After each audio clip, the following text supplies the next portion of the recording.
do that. What up everybody? Yeah, my hair is green, I can explain. Gina goes to these conventions where she does cosplay and stuff. I decided I was gonna cosplay this time. Green hair, Roro Noah Zorro. So yeah, I cosplayed Zorro. I actually don't mind the green hair, it's kind of funky, kind of cool. Anyways, last time on our Formula Kart build, we got the chain drive spool put in place. You guys got mad at me for calling it a differential. The whole structure is built there, so eventually if you want to put a differential in it, it should just be able to slide into place where the spool is. We're not gonna do that right now. Main reason we put a spool in it is because we can keep the project rolling so I don't get in over my head and spend, 2 months trying to build something else harder than that, because the last one already took me 2 months. I've got 3 major tasks that I want to accomplish in this video. All of these tasks are going to allow me to run this engine for more than, the 1 minute that we've been running it. So in order to do that, we need 3 things. We're gonna need a cooling system, we're going to need an exhaust, and we're going to need a fuel system. Currently, our fuel system is sitting over there on top of a bucket. It was a fuel cell we built. I don't think it's gonna work for our application. We're gonna have to build a new one, which is fine. We're gonna have to plumb our cooling system into both our radiators that are already mounted, and then get that exhaust from behind the engine mount around and out the back. I was gonna start with the exhaust. Turns out those 2-inch bends that I thought I had, I don't have them. So I ordered them, they're gonna be here next week. We're gonna start on the cooling system first. Once we get that done, we're gonna move on to the fuel system, and then after that, we're gonna move on to the exhaust and make sure this thing really sounds like the Formula car that it's supposed to be. We were gonna start on the exhaust. Sully and I pulled that off last night. However, I can't find the bends, so we're gonna move to the cooling system first. Now the fact that we put the engine back this way means that we can actually utilize the factory water pump, which sits down here. There is an outlet that comes to the top of this thing, and there's another one that goes to the back right here. I don't know exactly how everything goes, but we need to make that water pump system work with this radiator and that radiator on the other side. If the cooling system is too big, we can always tape off the radiators or block them somehow, but it's better to overbuild the cooling system now than have it underbuilt and try and overbuild it later. It appears like this hose right here is going to be our inlet to our system, and then this one over here is going to be our outlet to the system. Now we're probably gonna design some sort of can or something right here to be the highest point of the system to get all the air bubbles out, and then have both radiators, the tops right here, probably feed into that can as well. Hopefully just help bleed all the air out of the system. This is kind of what we're working with right here. So it's gonna come out of the engine. It's gonna go into this can that we're gonna build. The can is gonna have its own radiator cap on it. It's gonna split off, go to both radiators. Here, all the way over here to radiator 1, radiator 2. Gonna flow through both of the radiators, come back out, tee together here on the inlet. These are probably gonna be like -10, -12 hoses, something like that. And then the radiator caps that are on each of the radiators are actually going to be bled back into the top of the can, and that way all the air bubbles that get pushed out of the top of the radiators can be pushed back into the top of the can. This is gonna be higher level than the engine is, in theory, and it should work. I mean, in my mind it works. I don't know if it's gonna work or not. We're about to test it. Worst case, we get to build some cool stuff. And you wanna know my favorite part? We have all the right tooling to do radiator stuff. If you watched the last video, you'll know that we didn't have the right tooling. And I said tooling a lot, people got mad. Tooling. Time to cut all the little nubby nubs off, and then we'll put the cool whammy jammies on there with the things. I got a bajillion of these. And by bajillion, I just mean my AN drawer looks like this. Fab ass dream. Anyways, -10 out and in, and then we'll join them up, and when they merge, we'll go to -12. Let's get to cutting.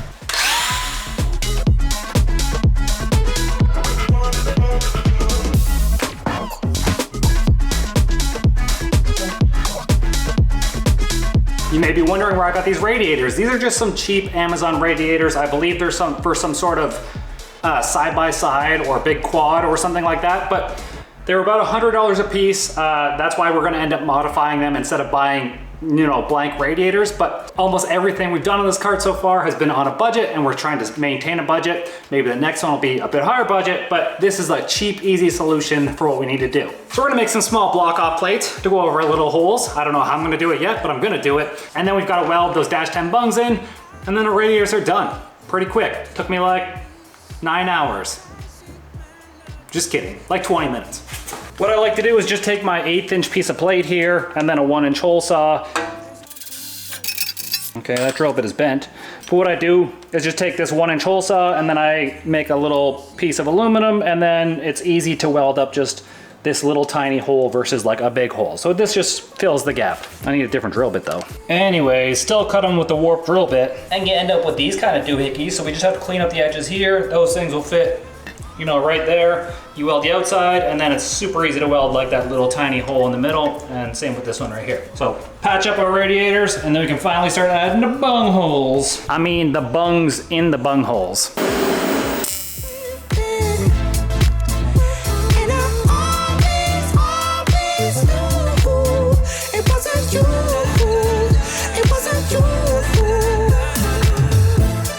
Is it perfect? Probably not. Does it need to be perfect? Also probably not. It just has to hold fluid, man.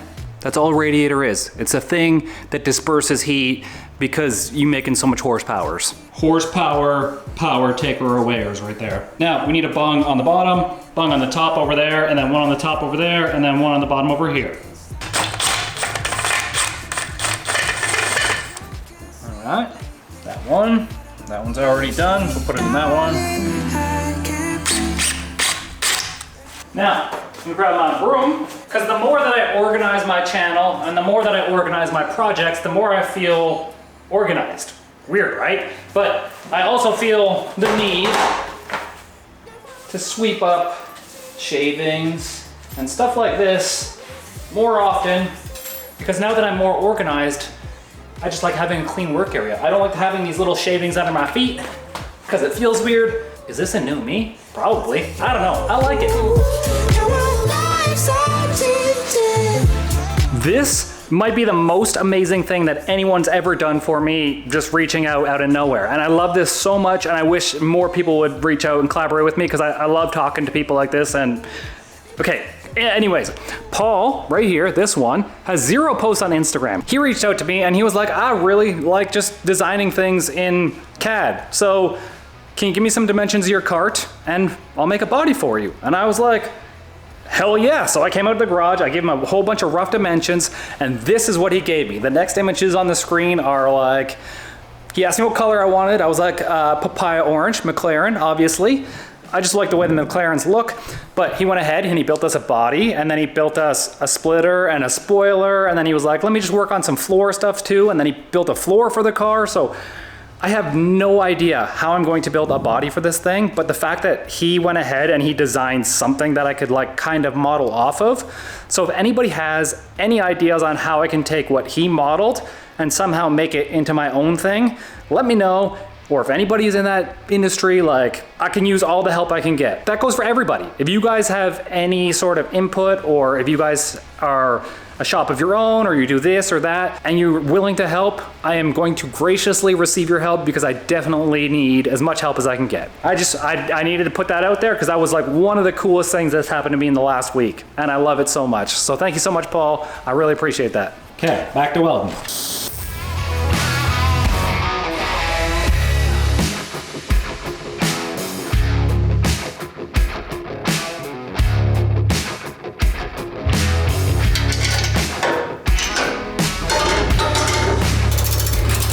We're gonna come 45 out of that radiator along this pipe right here, and then 45 out of that radiator along this pipe. And we're gonna put like a T fitting right here. We're gonna get a steel one so we can weld a tab onto it. And then that T is gonna be dual 10 in and single 12 out. And the single 12 out is gonna come out of the T and go right into the bottom hose right there. And while we're waiting for our lines and fittings, we're gonna go ahead and we're gonna build our tank that's gonna go up here. I think I'm gonna make a round out of a piece of pipe with 2 caps on either end.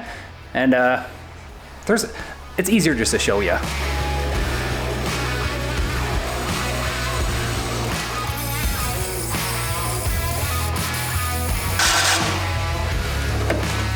My drill's not very happy. The wall, you can let the smoke out of it, it still works. Sick. And I literally can't change to Milwaukee because of yellow.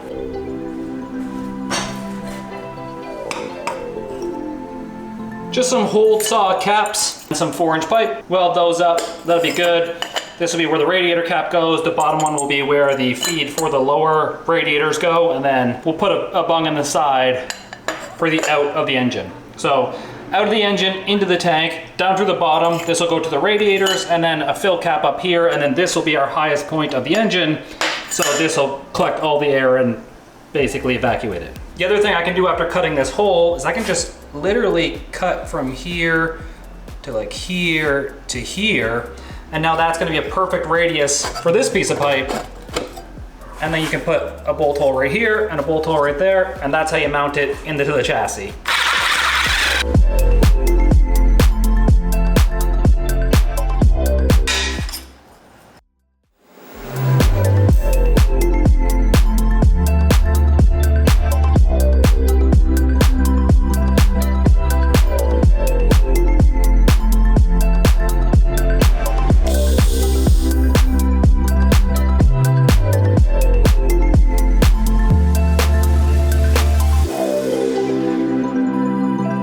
Oh yeah, baby, check out my only cans.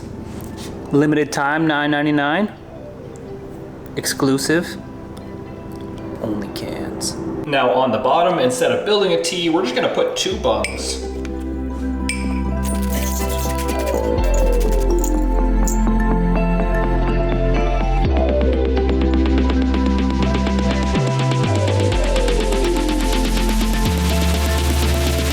Mark off a piece of steel about the same length. Maybe a touch shorter so it gets covered. Right about there. Ta-da! Steel to aluminum, you gotta bolt it together because you can't weld aluminum to steel. And our chassis is steel, so this is steel and this is aluminum, and you just bolt them together. Easy.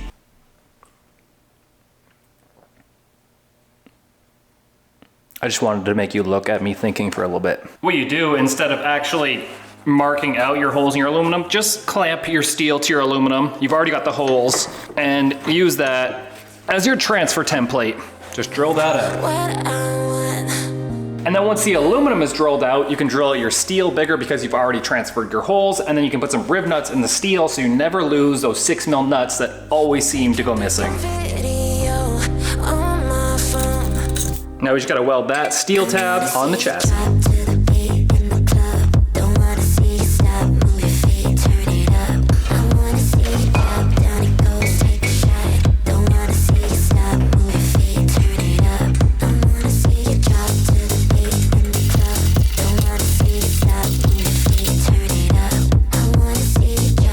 Can is in place. We still have to put a cap on it. We still have to put an entrance for our upper hose on it, which we still have to decide how we're gonna do that. And what I mean is this hose right here that goes from whatever that neck is up there, it rounds out, and that's gotta go into the can. The can has 2 -10 in the bottom. Those are each gonna go one to this side right here, the upper of the radiator over here.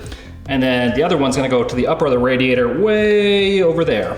And before we design the bottom portion, we're actually gonna finish the top portion. So getting this hose to the can is gonna be our next priority. And then you'll see what we're gonna do on the bottom here to join up the 2 hoses into one. And the only reason I'm not explaining it right now is because I don't know how I'm doing it myself yet. I have an idea, but until I put that idea into motion, never know if it's gonna work. Okay, took the thermostat housing off. We're gonna weld a bung to this one just so we can run AN lines everywhere. I'm gonna use a 16 bung. At first I was gonna use a 12, but the inside diameter of both of these things are basically the same. The only piece I don't like is this big thing here that you can weld to if you use this as a -16 bung somewhere. We're gonna turn that down on the lathe so it's one smooth transition throughout this piece, weld it together, and then we can use our 16 line to go to our can. Don't wanna see you stop, move your feet, turn it up. I wanna see you drop, down it goes, take a shot. Turn it up, turn it up, turn it up. Perfect. Basically a seamless transition there. We'll get the thermostat housing back on. We'll be able to dry run our -16 line to our can and then figure out where in the can we need to put our other bung. And we can complete this upper line. Then we can complete our 2 lines that go to the radiators, and then we can start on the lower lines. This is like the pinnacle of engineering right here. If the automotive industry would just learn something and build a cool car, not worry about reliability so much because the bike engines aren't that reliable, but take 2 bike engines essentially, make a little 2-liter V8 that revs to 11,000 RPM, and it makes like 400 horsepower. I bet you there would be some interest in that from just probably myself. It's probably not very practical. It wouldn't last very long. Order up that beat just like it's takeout. Show me you got soul inside those new shoes. And you can rock and roll with the night. I love how smoothly things go when it's just strictly fabricating and I don't have to really think about it. Like that can, I've built a million cans in my life. Million's an exaggeration, it's probably like 3 or 4. But since it's something that I did before, I don't feel like I've got to overthink it. I can just kind of go with the flow and do it. Whereas when I'm building something like that rear spool in the back, then I've got to figure everything out. It takes a lot of mental brain power. This, I can be dumb and do it, so just be dumb. That probably didn't come out right. You know what I was talking about though. We're probably gonna have to upgrade this one to a 45-degree angle so it sits like inside the frame rail, but for now, look at that. Minty fresh. Now we're gonna do the 10 from here to over here and the one on the other side too, but you just see me build this line, so you don't need me to do the other 45. Whatever that was in English. I know I cheaped out because we're adhering to a budget, but I bought an AN kit on Amazon. They included O-rings. Now, if anybody who was packaging this kit knows anything about anything, you would never use an O-ring on an AN fitting. And then secondly, they added Teflon tape, and once again, anybody who knows anything about AN fittings, Teflon tape, question mark. There is our upper lines done. That's the one that goes this side to the tank over there. Here's the one on this side going to the tank over here. Next up, lower lines, and we have to build some sort of junction in the middle over here to go from 2 lines into 1 line back up into the water pump, and then the cooling system. Done. And while I have you here, you guys love horsepower, right? Everybody loves horsepower. Well, we're specialties in horsepower up here at Black Sheep Industries and True North Turbos. We make turbos, wastegates, blow-off valves. We've got merch, we've got miscellaneous stuff that you need for your car. Make sure to go check it out. I am part owner of it, so anything that you guys buy helps the builds, helps the channel, helps us grow as a business. I always appreciate it. So blacksheepindustries.ca, you can find all our turbos, wastegates, all that stuff there. Go check it out. Gotta get my Formula 1 addiction in, watching free practice, building a little piece. I'll show you it after because I really want to watch this and build it at the same time.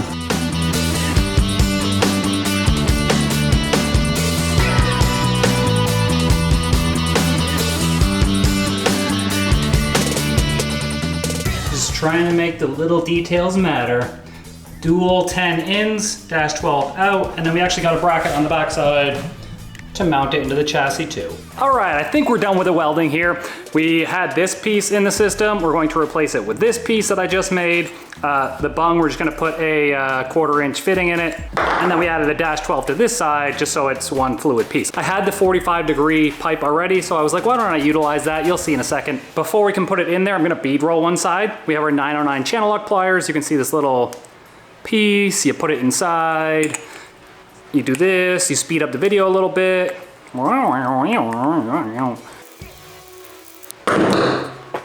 Now there's a little ridge on the pipe.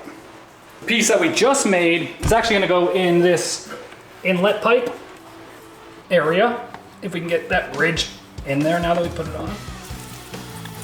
Something like that. Then we welded this plate right here, much like our plate that we welded up here for our can.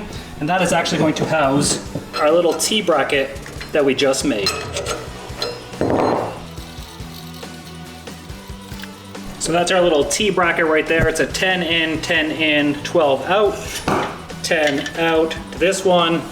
Same thing right there, 10 to 10, and then from here to there with 12s. So basically what I'm trying to say is that we have 3 lines to make and the cooling system is done, except for welding our cap right there. I would zoom in further, but that's as far as I got. Wow. Besides welding our silly little cap on right there, which would take a minute or 2, our cooling system, done. One thing I didn't do was use an actual 45 here.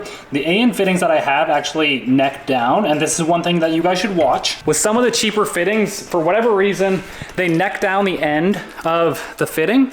See this taper going in, and that actually reduces the overall area of the inside of the tube. That other one is a push lock fitting. It's much bigger inside diameter. It's at least like 2 mil bigger on the inside. So we need as much flow as we can get through that dash 12 line because it is like slightly undersized.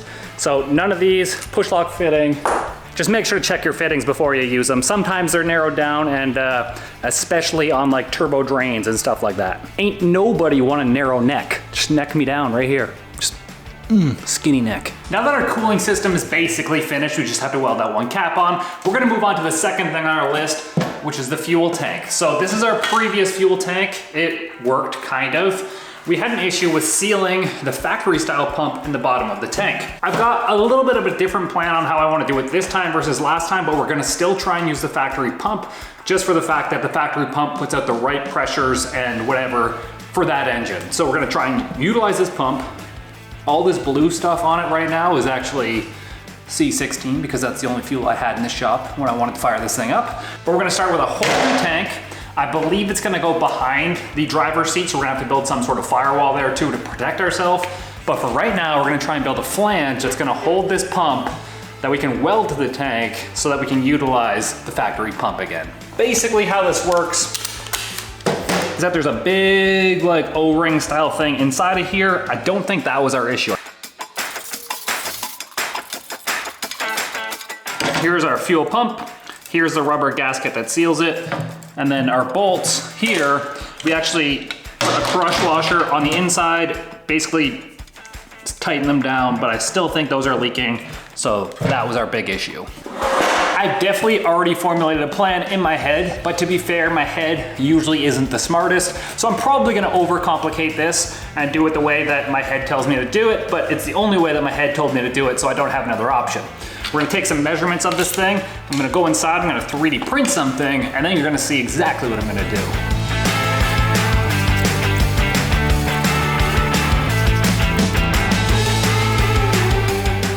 Off to the 3D printer. Go buy some True North turbos. Right here, product placement, in front of Kyle. His face, True North turbos, go get some. This is the dimension that I need.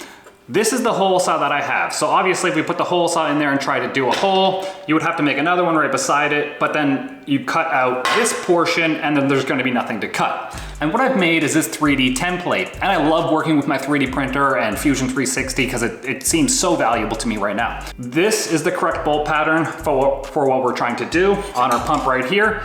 And then this is a single 2.5 inch hole. So we're gonna use this as our guide to cut our first hole. We're going to bolt it to the plate and then drill our hole through. And then all we have to do is flip this over and we'll be able to cut our second hole because now our template is now the guide for the hole saw and not the drill bit that normally would be in there. Let me just draw it out for you. Normally this is what your hole saw bit looks like. This is a big hole saw, but you use the drill bit as your centering guide and that's what keeps the hole saw where you want it to be. So if we cut out this circle right here and use the center point right here to cut our hole normally, then if we wanted to cut this hole, the center point would be right here somewhere. So if we cut this hole out, our center point disappears, there's nothing to center the hole saw and you can't really cut the rest of this piece out. So like the design says, we're going to cut this piece out, unbolt this, flip it over, and then you can perfectly cut out the rest by using the template as your guide.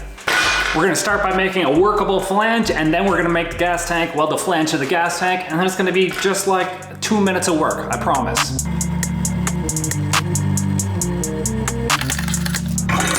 Now I don't have a bottoming tap, so we're just gonna tap all the way through these holes, and I have a way of, think I'm gonna seal it up afterwards. It's just gonna be easier than trying to get the right depth on these holes without piercing the bottom.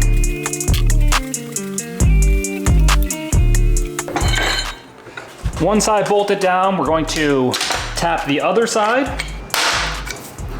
Once we have both of these bolted down, then we can make our hole punches for the last 4 because these 2 are fixed. Those can't move when I like hit it with a hammer, and then we'll hole saw it out. So I also made my flange holes slightly undersized so that I can just drill those out too. Now I bet you that these 2 bolts will be enough to hold our hole saw in place, but we're still gonna do the last ones. Boom, a thing. Now time to cut the holes. That's gonna be the fun part. And by fun part, I mean, I'm not exactly sure if it's actually going to work or not, but there's only one way to find out. Okay, something is happening. We're actually cutting it a lot faster than I thought it was gonna cut.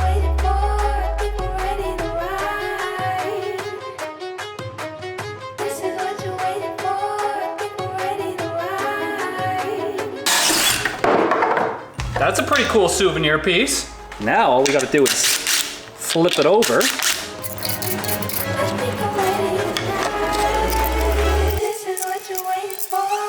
And now we just have to cut out this part and we'll give ourselves a nice oval, excluding the top little bits that we're gonna have to cut out afterwards. I really hope this works. I think it's gonna work. And this side should cut way easier because we have an entry and an exit point for all the material to come out of instead of just cutting with all the teeth. Now we're cutting with half the teeth and the material can exit out of the whole saw and not get gunked up. Now when I pull this plate off, we should be pretty close to our original design. Still gotta work these little edges right here where the hole saw didn't cut. It should be perfect. Cool. I love when a plan comes together. And after a little bit of shaping, this is what we end up with. Now the only problem is the holes on the backside aren't plugged, so we can either weld those closed or build a plate on top of it and weld that plate to the inside. We are going to put the fuel tank right behind the seat. I had two options. I could go behind the seat here, or I could go beside the chain drive here. Collectively on the internet, I asked the question, we feel like this is gonna be too much weight like back in the back of the cart, so we're gonna put the weight low and center behind the seat. We're just gonna have to build ourselves a nice little firewall just in case anything happens. So dimensionally, this is what we're working with. It's gonna go in front of these coolant lines. It might even taper back towards the back, but that's the space we get to work with. That's the plate we get to work with, and this is the fuel pump we get to work with. Look at that CAD right there. I think this is gonna be roughly the size dimensions of our tank, but it's gonna run the whole width of the frame here, so it's gonna be 18 inches wide plus whatever that volume is right there. So from like end till end, and then it gives us enough room to put a piece of sheet between the tank and the seat. These shearers do cut 1/8 inch. It doesn't like it, but they were like 50 bucks on Amazon, and if I need another set, I'll get another set.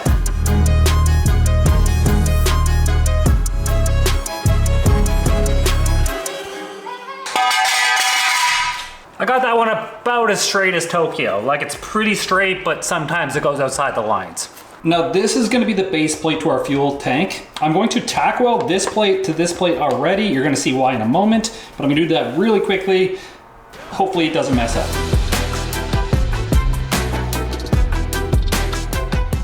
Now once this cools down, we're gonna bolt this back into place. We're gonna cut the same 2 circles out of the inner one and then weld this inner lip right there. And then that way nothing from the inside of the fuel tank can actually get to these bolts on the outside. Smart, Kyle, smart.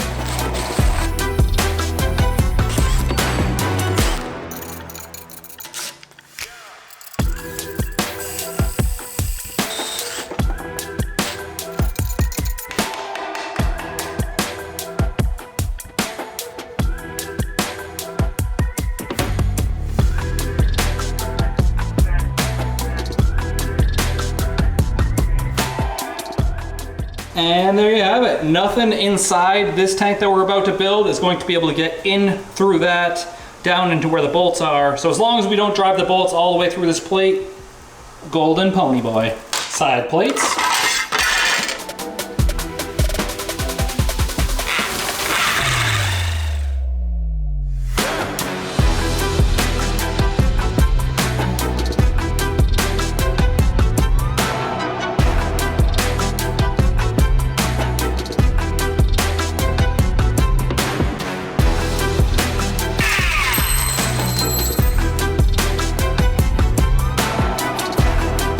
That's basically our tank. Before we weld any part of the top portion of this, we're gonna figure out where we're gonna put the fill cap or whatever we're doing with the top part.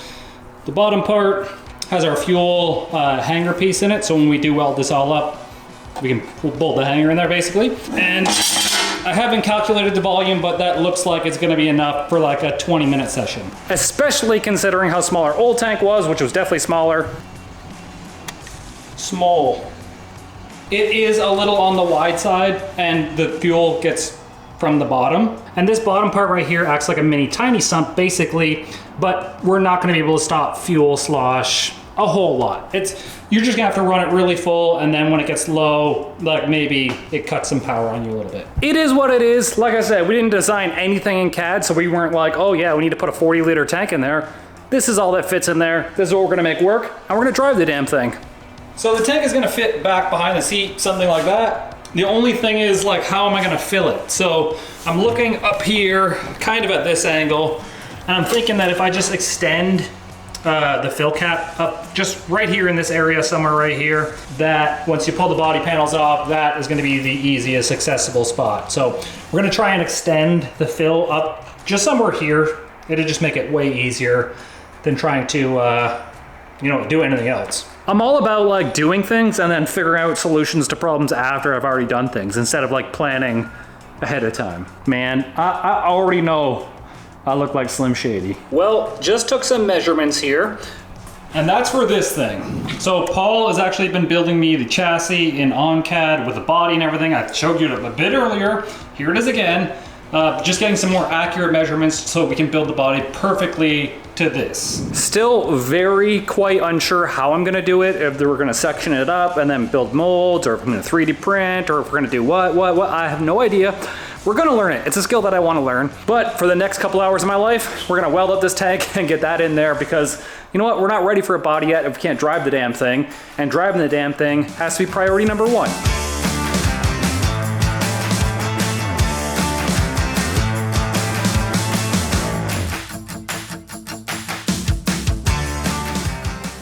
And after what feels like an eternity, there is, most of the fuel tank. We still have the filler cap and the vent to put in, but everything else welded up. And then we've also got to weld brackets to it, to mount it inside the frame. But, small victories right here.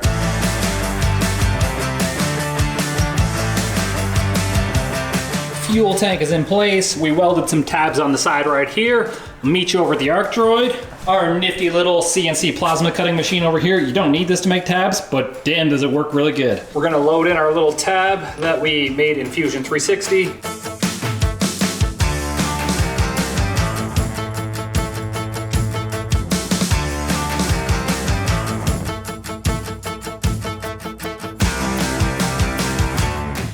Just gotta get these bad boys welded in now, and basically use whatever you have as a spacer off the table. That's like a tool case, an LS building book, and then 2 pieces of aluminum, just perfectly spaced out. Awesome. And that fuel tank looks incredible. Like, the quality of craftsmanship on that fuel tank versus like the rest of the car, you can just tell that I've progressed since I started this thing, which makes me really want to build a second one. Better, lighter, faster, cooler, more square. Did I say betterer? That thing. All right, now to just drill it out, because we've welded it on.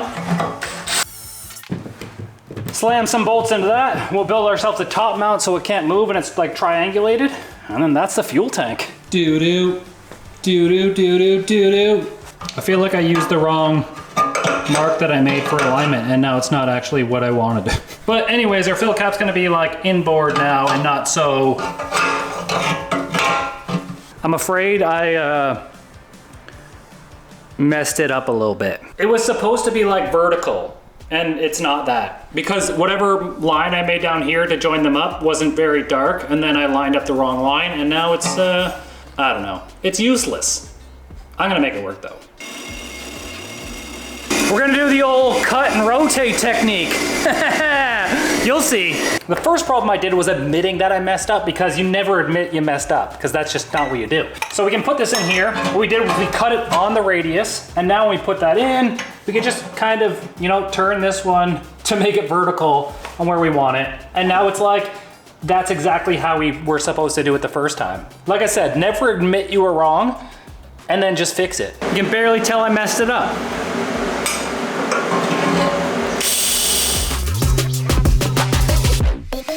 Perfect, just like me.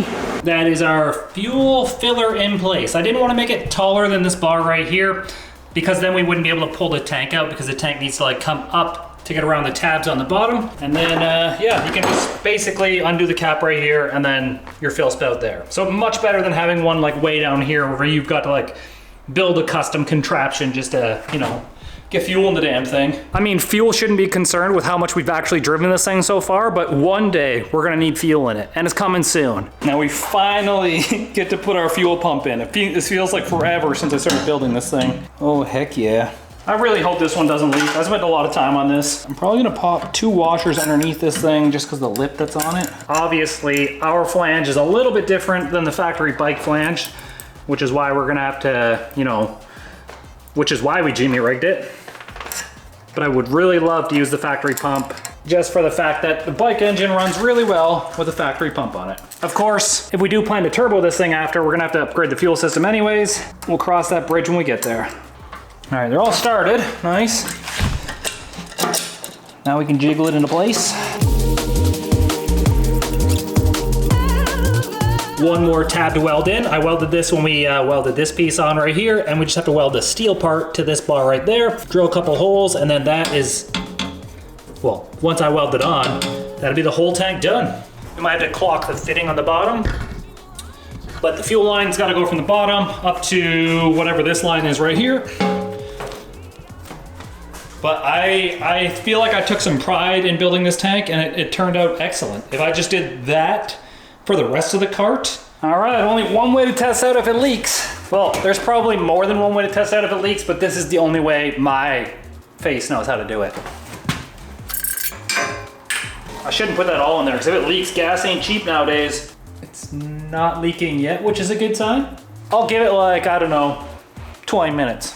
20 minutes later, still no leaks. Now we can put our fitting in this piece right here for our cooling system, fill up the cooling system, and see if that leaks as well. We're gonna start by filling the radiator. This radiator is probably gonna start filling that radiator over there, so I should probably pull the cap off the other radiator too, or the cap's off the top. It's just gonna fit. It's gonna do what it's gonna do. We're just trying to get rid of most of the air bubbles before starting it up. Oh, this is a lot of water. That's almost 4 liters of water just in the radiators. We're gonna start filling it from the top now, and it is what it is where air bubbles find themselves. Oh, my favorite part. Now we get to fire it up. I've got the tachometer dash thing over here. It still starts with the key. So we're gonna fire this thing up, see if it gets up to temperature, if there's even a temperature gauge on this dash. I don't even know if there is or not. And then yeah, see if our fuel system works too. It should be able to prime right now. Listen for the fuel pump.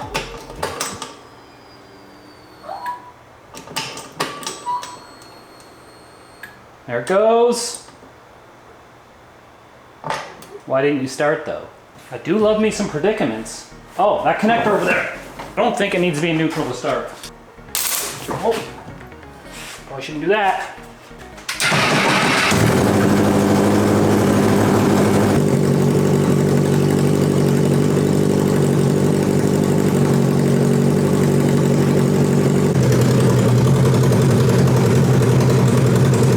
I never thought I would get so much pleasure from just sitting here watching this thing warm up.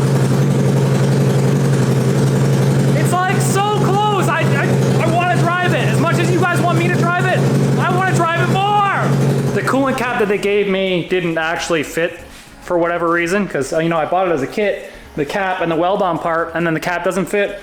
It started boiling over, but the temperature was getting through the radiators here. You can feel that the radiators are getting pretty hot. There's no fan set up on this, so it's only gonna get to where like the thermostat opens, and then it's just gonna start overheating because there's no fan or anything to like dissipate the heat out of the radiator. But my God, it starts with the key. The exhaust fans were supposed to show up 2 days ago, so I could build the exhaust. Now they're not supposed to be here till September 3rd. So instead of making you guys wait for another video, I'm gonna release this one and then immediately work on this one after I've sent the footage to my editor. He's gonna edit it and then upload it. Thanks, Lex. There's so many little things that I wanna do, and I actually wanna spend some time learning how to do CAD, how to do body moldings, how to make a body out of nothing, a bunch of those things. So it's gonna be a fun, we're gonna get it to a point where we can drive it. No body on it, and then this winter, I think, we're gonna attempt to build a body for it. But you know what? I think that's a good place to stop for today. If you guys appreciated the video, make sure you subscribe to the channel. Do whatever you need to do. We're going to the moon anyways, so if you're on the train, get on. If you're not on the train, then you can't buy tickets because it's not a real train either. All my links are down below. True North Turbos, BSI, all my socials, all Gina's socials. You find them all down there. See you in the next one. Peace easy. Get that V.